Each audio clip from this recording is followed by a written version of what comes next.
your purpose always has to be greater than your pain. The application of your purpose, the application of your why has to be greater than your pain. If it's not, you'll quit.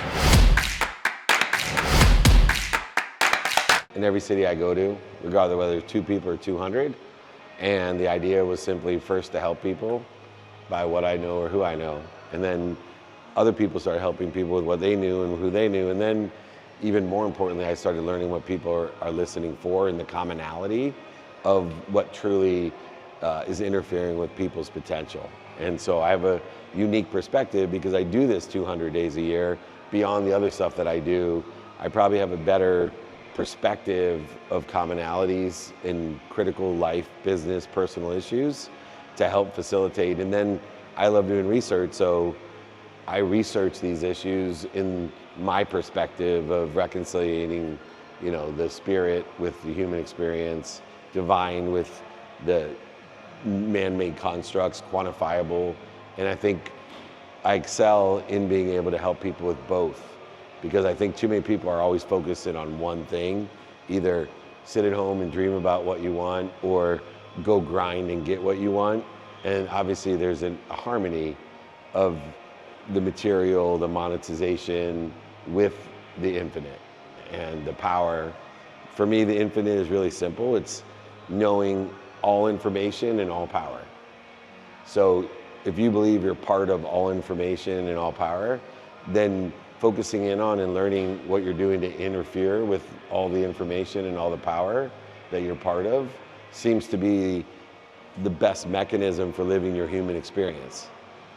And understanding human nature and the human experience, we can create this joy of an ability to feel good every day, to grow, to expand, instead of interfere or have dis-ease, live at ease. And so philosophies, theories, religions all will really talk about being at ease, peace, harmony. They all use different words, but it just is, what are you doing to dissipate, dissolve, disappear the interference between you and that all-powerful and all-knowing that we all have access to?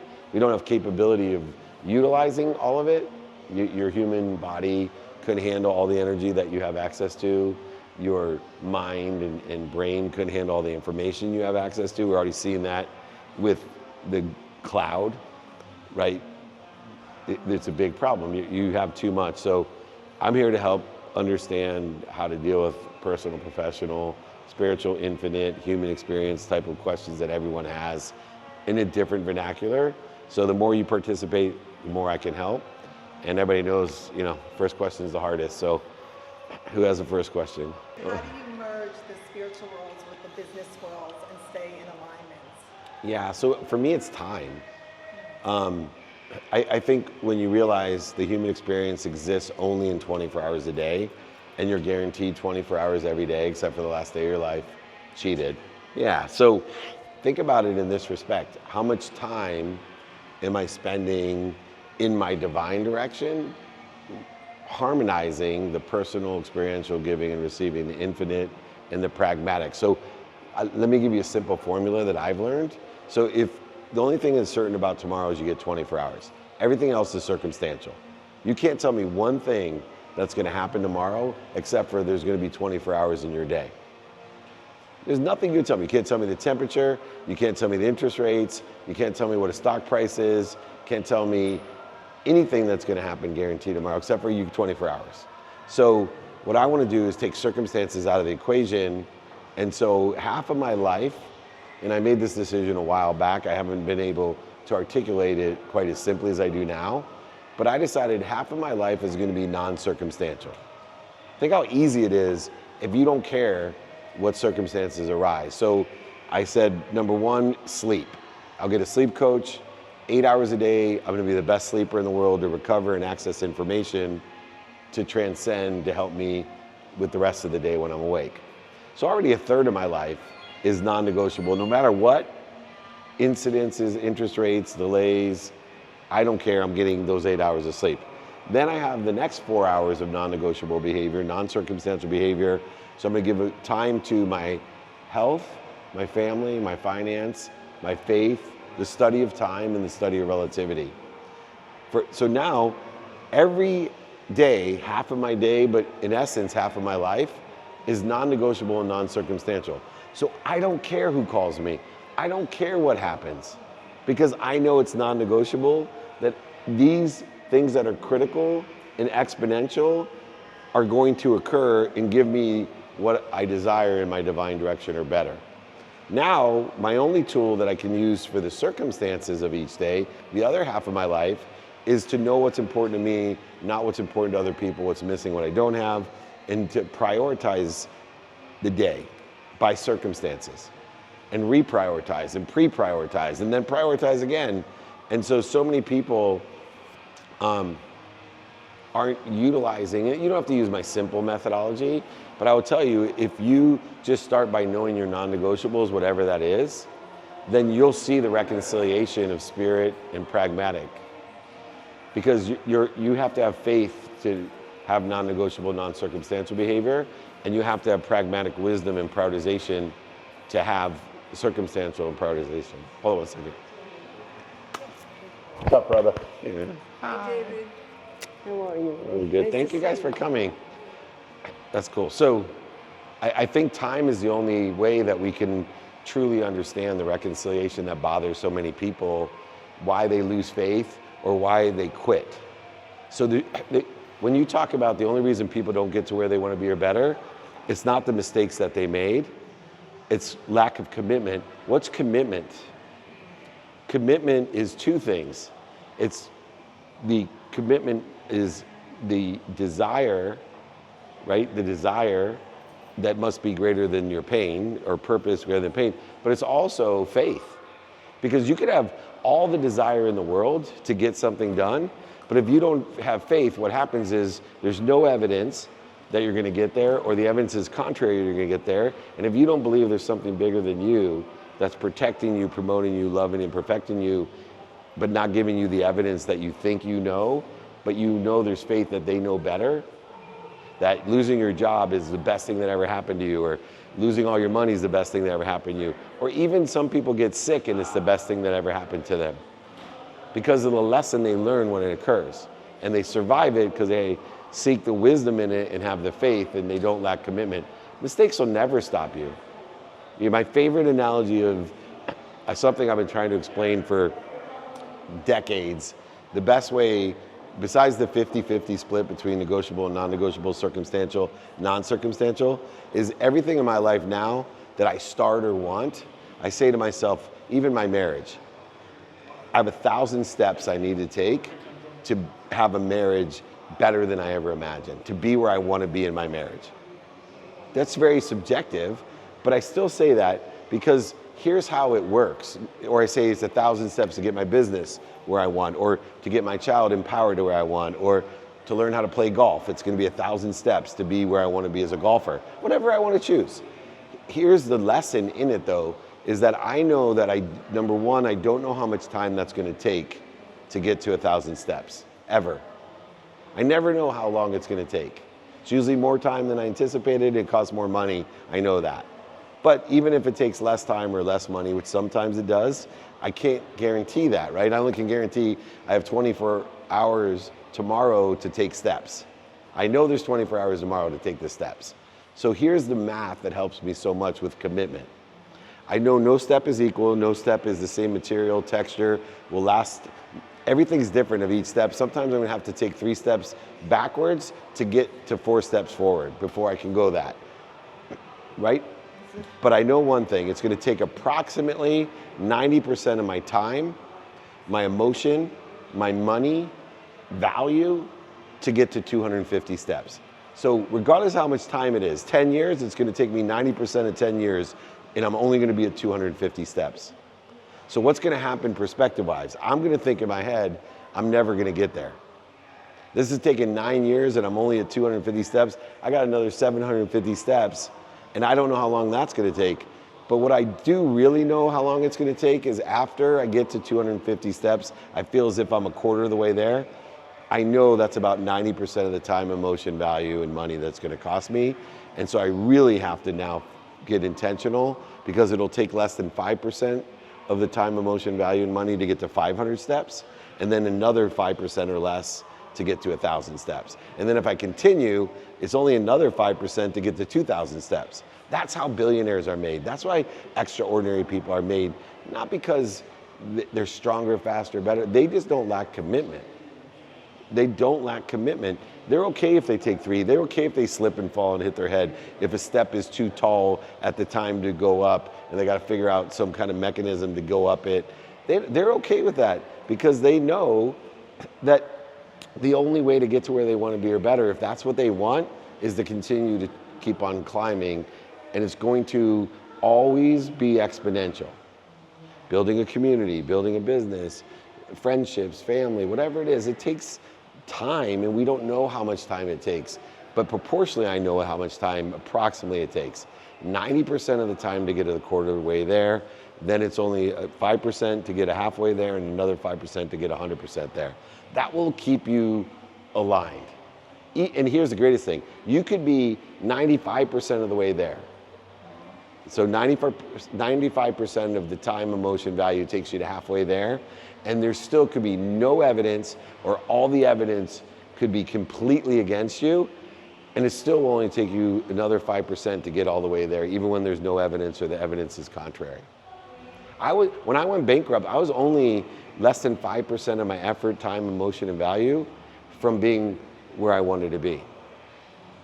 It took me 95% of the time to make over $100 million, lose it, 95% of the time compared to how much it took me to get back. And now I doubled it again with another, now I'm gonna double it again with less effort and less effort. Anybody have a question? Anyone else have a question? Thank you for joining. Thank you. How and when did you determine your purpose in life? So I don't believe we determine purpose. And I wasn't always under this philosophy or perspective. I believe we apply our purpose. I believe that God provides me purpose, and I'm supposed to apply it. And I get choked up because it's hard for people to distinguish the difference. You have no faith if you're searching for something you already have. Right? So many people tell me, I believe in God. I'm like, oh, and what is your God like? Omniscient? Yeah. All powerful? Yeah. Loves you more than your mom? Absolutely. You have faith then? Yeah. Yeah, but I'm in search for my why. No, you just told me your why. You just told me there's an omniscient, all-powerful, all-knowing source, and you're a resource of that source, and you tell me you don't have your why? You just don't know how to apply it. So let's figure out what you're doing to interfere with the application of your why. The purpose that you have is already derived within the birth of you as a human.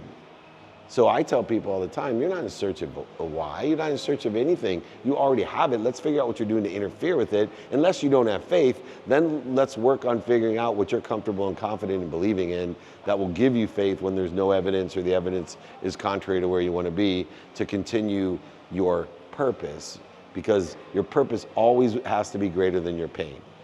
The application of your purpose, the application of your why has to be greater than your pain. If it's not, you'll quit. That's why so many people have to hit rock bottom.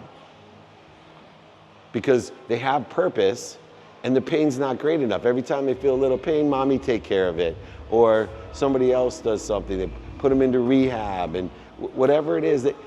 Why people have to hit rock bottom is because for the first time in their life, they're like, fuck, I gotta increase my purpose because this pain is so great. Or they say the pain is too great, I'm gonna quit, and then they do terrible things. Behaviors are only determined to be good or bad, determined on where you wanna be. I used to think that there was good behavior and bad behavior. There's not. Good behavior is aligned with where I wanna be or better, bad behavior interferes with it. If I wanna be somewhere different than you wanna be, my good behavior may be your bad behavior. But if I wanna be a great golfer, and going to the range would be good behavior. If you wanted to be a great swimmer, going to the range would be bad behavior.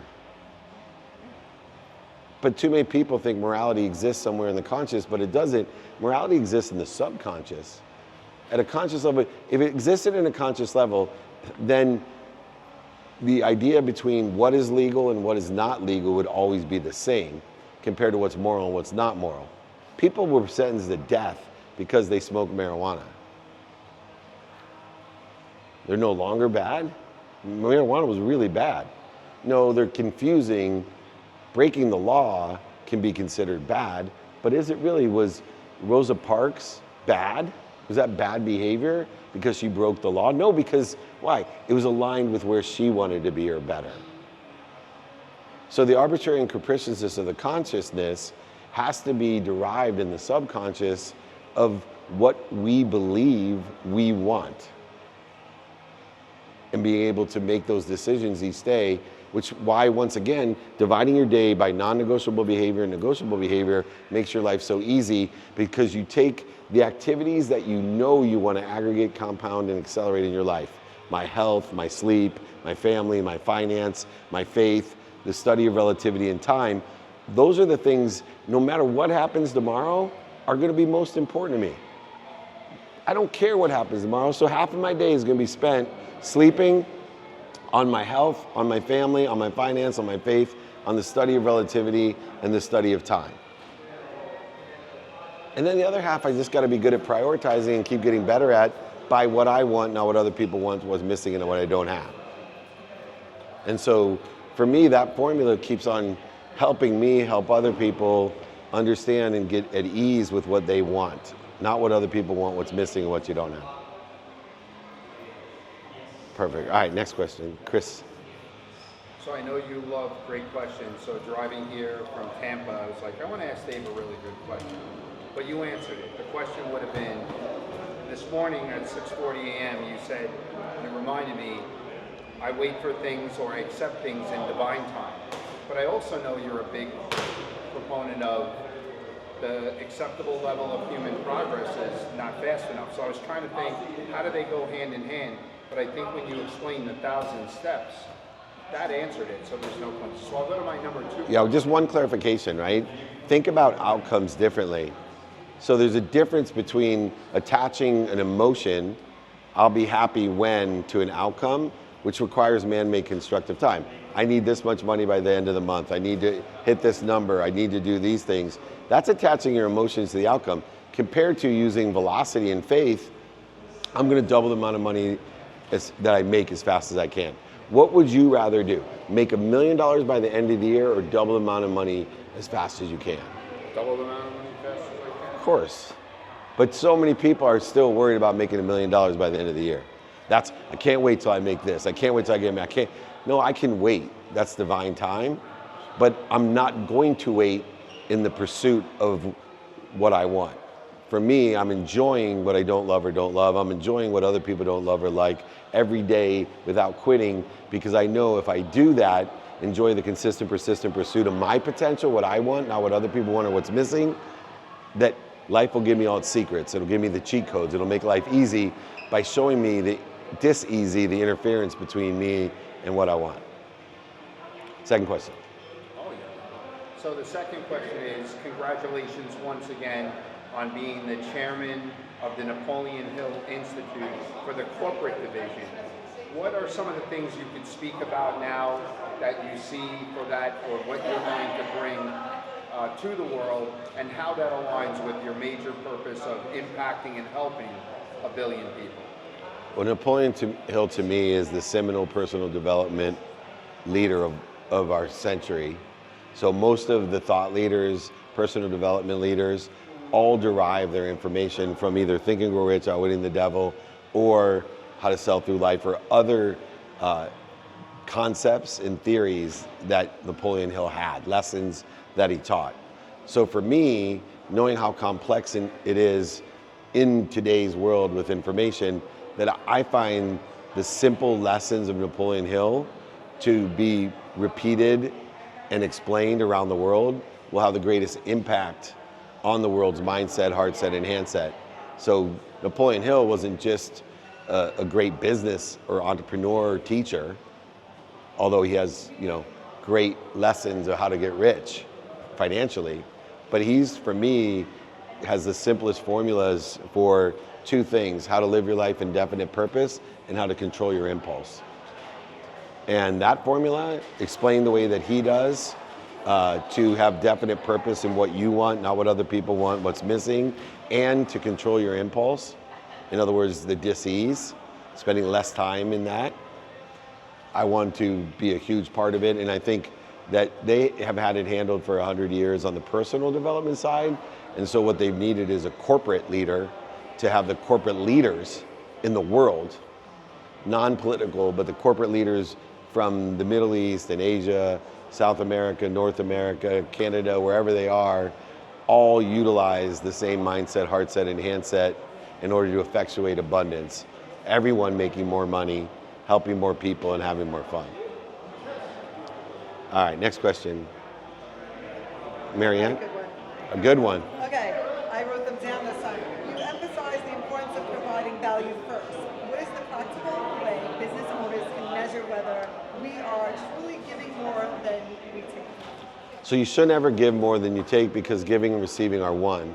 So I think it's a big misnomer that people trade giving. They say the more I give, the more I receive. And I don't believe that to be an automatic process. I believe that to be true. But just listening to this negotiation that occurs, I'm going to give you value before I ask for any value. But that's predetermining that when I ask you for value, when I give you an opportunity that you're capable of helping me, somehow doesn't bring value to you. When you'll tell me the greatest feeling in your life when you're able and capable of helping someone else.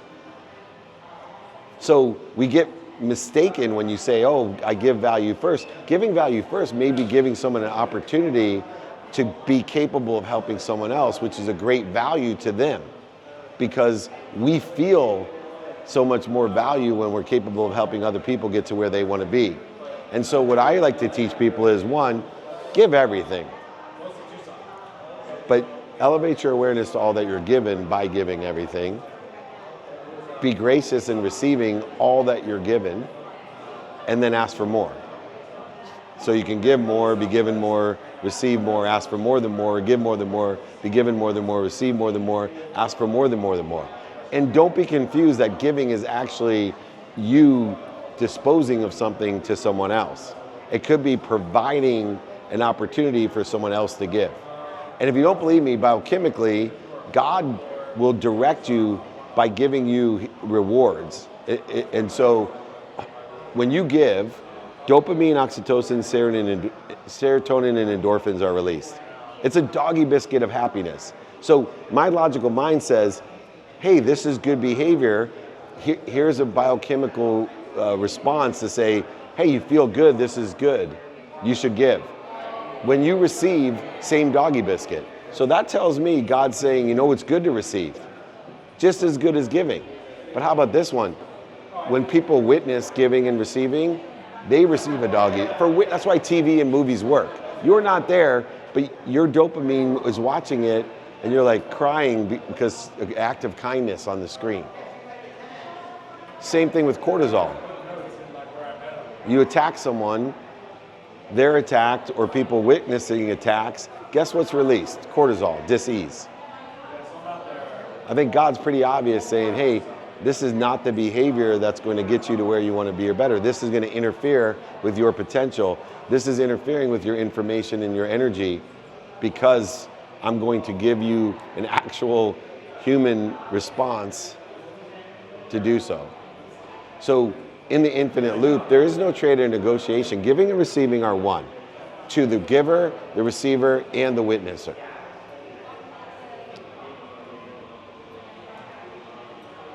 I have a wonderful staff, and the thing that I have been trying to do for many years is to get them to think big ideas. To my national sales managers who want to reach $1 million in sales, my product managers go out into the marketplace and see what other products would fit our lines. I can't quite get to the point where they understand, like the Napoleon Hill principles. I've asked them to read the book, and it's just not working, and I just keep trying. Yeah. How do I motivate? So first of all, to be a great leader and a great parent, we have to be annoying. So we have to be repetitive and honest. We also have to know that people don't get, the reason we have to be repetitive and honest is people don't get things the first time. We just simply are planting seeds. Sometimes we're planting seeds under trees that we never will get under. I personally will continue And I have been in the maximum frustration with my own daughter, my own surrogate son, Nick, every other leader in my company, because in my mind, there's no way that they don't know something. After how repetitive, every Monday, Wednesday, and Friday, beating it in, every exercise guide, every speech that they've listened to, every video they've edited, whoever they are, and I can say, hey, what are the 5 daily practices, or what's the 5 to thrive, or whatever the principles are that I'm teaching aligned with Napoleon Hill or not, I'm amazed they don't know it, and then I realize that's part of the process. My job is to be annoying, consistent and honest every day. Hey, this is what it is, and asking questions, giving suggestions, but not giving up on them either. And I can't want it more than they want it. So for me, I go beneath the lesson and say, are you doing your best? Are you learning lessons, and are you having fun? Because if they're not going to do their best, learn lessons, and have fun, they're never going to learn it. You're just find somebody else. But a lot of times, they're watching you more than they're listening. They're slowly but surely, a light will go on. How many times did that happen to you? Maybe even with stuff that I teach, all of a sudden you hear something that I've said so many different times and it just clicks, go, ah. But what if I stopped saying it? What if I just stopped saying it before it clicked? I know I've read the Course in Miracles for 10 years, and lesson 70 today, I read for the 10th time. And I said, oh shit. I see, right? This means something completely, this is a powerful thing right here. Because it's aggregating on all the different things. So don't quit. All right, next question. Yes, sir. What kind of exercise would you say would be the best way of finding out your purpose, like your North Star? Yeah. So we discussed that. See, even being in a meetup, you start seeing commonality of what people are listening for. So what I'm deriving from the question is so many people are searching for their purpose and they don't know how to explain purpose. What I explained earlier too is that I believe we apply our why, that purpose already exists. What we want to do is figure out what we're doing to interfere with the purpose. So are we moving wrong? Are we eating wrong? I start with the 4, by the way, basic necessities of being alive. Because if you can take care of not interfering with your potential, your purpose, your why, with just the 4 things that God has told us in the human experience are most important.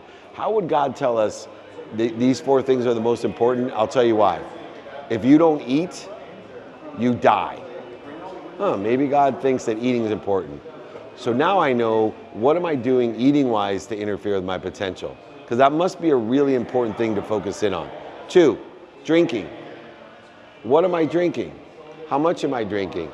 I know God thinks drinking is important for the human experience, because if I don't drink, I die. Breathing.